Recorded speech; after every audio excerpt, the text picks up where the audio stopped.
अपने कॉन्स्टिपेशन से परेशान हैं और लैट्रिन में आप 1 घंटे से 2 घंटे बिता देते हैं सुबह शाम, अगर 1-1 घंटा बिताते हैं तो प्रत्येक दिन आप 2 घंटे बिता देते हैं। आप समझ रहे हैं 30 दिन में आप 60 घंटे बिता देते हैं, और जो 30 दिन होता है उसमें आप कम से कम 2.5 दिन बिता देते हैं लैट्रिन में, और साल के जो दिन होते हैं उसमें आप 30 दिन बर्बाद कर देते हैं सिर्फ लैट्रिन में। तो इसको आप सबसाइड कर सकते हैं। आर मौर्य चैनल में आपका स्वागत है। दोस्तों, ये आप नोटिस किया होगा कि इस समय जो लोग बीमार हो रहे हैं, जिनका पेट दर्द हो रहा है या पेट में किसी तरह की परेशानी हो रही है, अल्ट्रासाउंड कराया जा रहा है या तो बदहजमी की शिकायत हो, कुछ भी, तो जैसे वो हॉस्पिटल में जाते हैं या डॉक्टर से कंसल्ट करते हैं तो पता चलता है कि आपको गैस्ट्राइटिस हो रही है, या आप अल्ट्रासाउंड भी कराते हैं तो उसमें सब कुछ नॉर्मल है, तब भी एक इम्प्रेशन ज़रूर रहता है कि गैस्ट्राइटिस होल एब्डोमेन। तो दोस्तों, ये है क्या? ये गैस्ट्राइटिस आप जानते होंगे, सुना होगा अपने बड़ों से कि पहले ये उम्र पे डिपेंड करता था। कारण था कि जैसे उम्र बढ़ती थी डाइजेस्टिव सिस्टम कहीं ना कहीं वीक होता था, या फिर इस तरह की परेशानियां होती थी, क्योंकि जो बॉडी ऑर्गन्स होते थे वो धीरे धीरे उम्र के साथ साथ उनका वर्क कम हो गया था।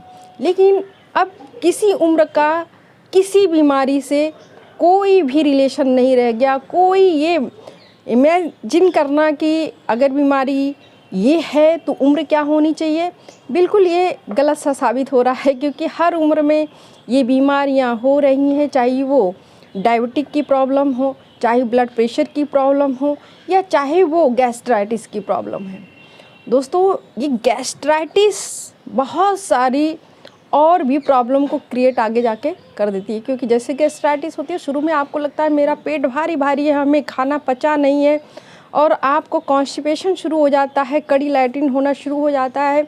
ये आपके रूटीन में धीरे धीरे बढ़ता जाता है, और कुछ दिन में आपको कब्ज की शिकायत हो जाती है। और ये कब्ज़ अगर सप्ताह में 3 दिन 4 दिन बना रहता है तो कुछ महीनों बाद आपको पता चलता है कि आपको पाइल्स की शिकायत हो चुकी है।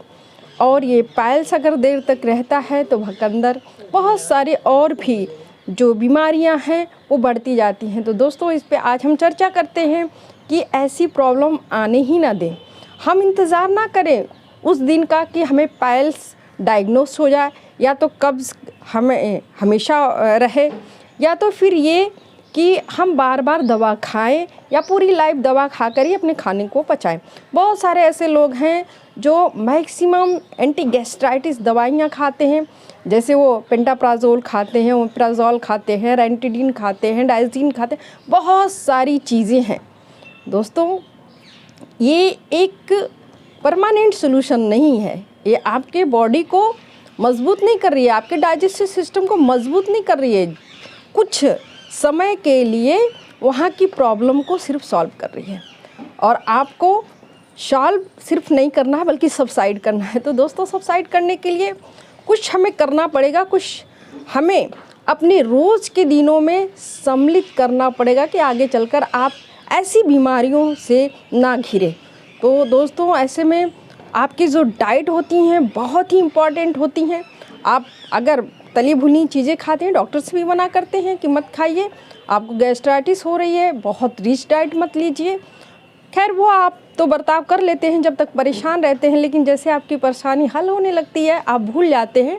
अगर आप खाते भी हैं लेकिन कुछ बातों का ध्यान रखते हैं तो आपको ये गैस, बदहज़मी, कॉन्स्टिपेशन या कड़ी लैट्रिन का होना बिल्कुल ठीक हो सकता है, सबसाइड हो सकता है। दोस्तों, इसके लिए कुछ हमें मेनू अपना रखना पड़ेगा। घर की चीज़ों को हमें बना करके और प्रतिदिन उसका इस्तेमाल करना पड़ेगा, जिससे पूरी तरह से आप गैस्ट्राइटिस को ख़त्म कर सकते हैं। दोस्तों, जब भी नाम आता है ड्राई फ्रूट्स तो आपके दिमाग में आता है काजू, किशमिश और बहुत पिस्ता, बादाम, यही सारी चीज़ें, लेकिन आप भूल जाते हैं कि मुनक्का भी कोई चीज़ है।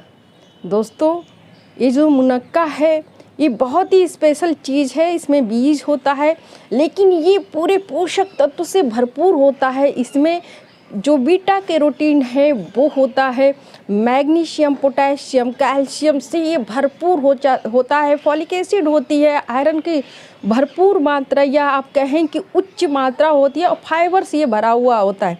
और आप जानते हैं फाइबर हमारे डाइजेस्टिव सिस्टम के लिए बहुत ही ज़रूरी है। जब तक फाइबर किसी चीज़ का आप इस्तेमाल नहीं करेंगे, जैसे जो मोटे अनाज होते हैं, खड़े अनाज होते हैं, उनका इस्तेमाल कम करेंगे, ज़्यादा आप मैदा या बहुत ज़्यादा आप बेसन वगैरह का इस्तेमाल करते हैं, तली भुनी चीज़ों का, तो ये फाइबर हमारे बॉडी में बहुत ही कम होते हैं, जिसकी वजह से डाइजेस्टिव सिस्टम डिस्टर्ब होने लगता है, पाचन क्रिया बहुत कमज़ोर होने लगती है। तो दोस्तों ये मुनक्का के बारे में मैं बताऊंगी कि ये बहुत ही आसान तरीका है।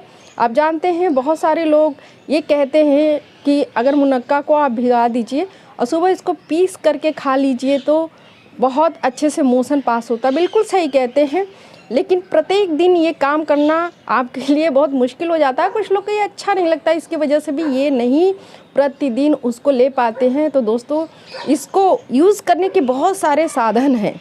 आप किसी भी रूप में इसका इस्तेमाल करते हैं तो आपके ये डाइजेस्टिव सिस्टम को बहुत स्ट्रांग बनाता है और हमेशा के लिए कब्जियत को ये सबसाइड कर देता है।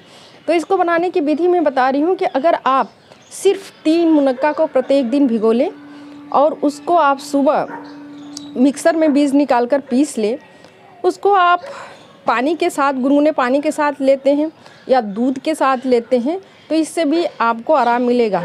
दूसरी चीज़ दोस्तों, अगर प्रत्येक दिन ये नहीं कर पाते हैं या आपको ये पसंद नहीं है तो आप इसके बीज को निकाल कर तवे पे हल्का सा इसमें गाय का अगर घी है, क्योंकि गाय का घी भी बहुत डाइजेस्टिव होता है, उसको आप फ्राई कर दीजिए, इसमें काली मिर्च डाल दीजिए और सींधा नमक हो या काला नमक हो उसको आप डाल दीजिए। इससे बहुत ही अच्छा रिस्पांस करेगा और ये आपके खाने में भी बहुत अच्छा लगेगा, क्योंकि ये एक तरह का कुरकुरा और बहुत स्वादिष्ट चीज़ हो जाएगा। दूसरी चीज़ है दोस्तों, अगर प्रत्येक दिन ये भी नहीं कर पाते हैं तो आप एक और काम कर सकते हैं, आप मुनक्के को कम से कम 8 दिन के लिए बना सकते हैं। तो मुनक्के को आप भिगो लीजिए। 8 दिन को बनाने के लिए आपको कम से कम 250 ग्राम मुनक्के की ज़रूरत पड़ेगी। आप उसको भिगा दीजिए। भिगाने के बाद उसका बीज निकाल के मिक्सर में आप पीस लीजिए।